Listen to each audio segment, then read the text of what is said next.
अस्सलाम वालेकुम, आप देख रहे हैं 39 न्यूज़। नजर डालते हैं आज की न्यूज़ पर।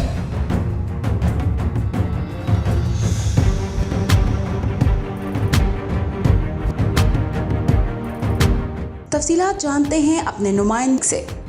जी, पेशावर हाई कोर्ट में पीटीआई की जानिब से खैबर पख्तूनख्वा असम्बली के बरवक्त इंतखाबात के लिए केस की समाअत हुई। जस्टिस इश्तियाक इब्राहिम और जस्टिस अरशद अली ने केस की समाअत की। इस मौका पर पीटीआई रहनुमा आजम सवाती, असद कैसर, शिबली फराज और शाह फरमान अदालत में पेश हुए। पीटीआई वकील ने लाहौर हाई कोर्ट का फैसला अदालत में पेश किया। वकील पीटीआई ने मौक़िफ़ इख्तियार किया कि इलेक्शन कमीशन का ख़त, गवर्नर का जवाब और सदर का ख़त रिकॉर्ड पर मौजूद हैं। गवर्नर बहाने बनाकर तारीख नहीं देना चाहते। अदालत ने एडवोकेट जनरल से इस्तफसार किया कि गवर्नर ने जवाब जमा नहीं किया। गवर्नर हमें बता दें कि क्यों अभी तक तारीख नहीं दी। इलेक्शन कमीशन को अगर तारीख नहीं मिली तो क्या लाया अमल होगा।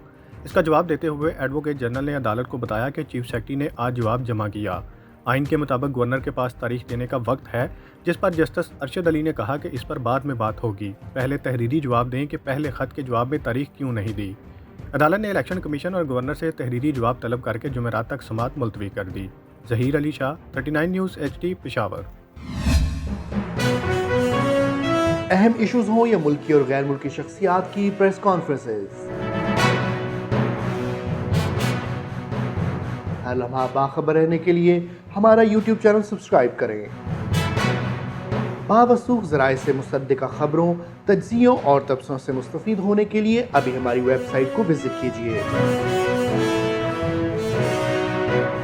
इसके साथ साथ आप हमें फेसबुक पर लाइक और फॉलो भी कर सकते हैं।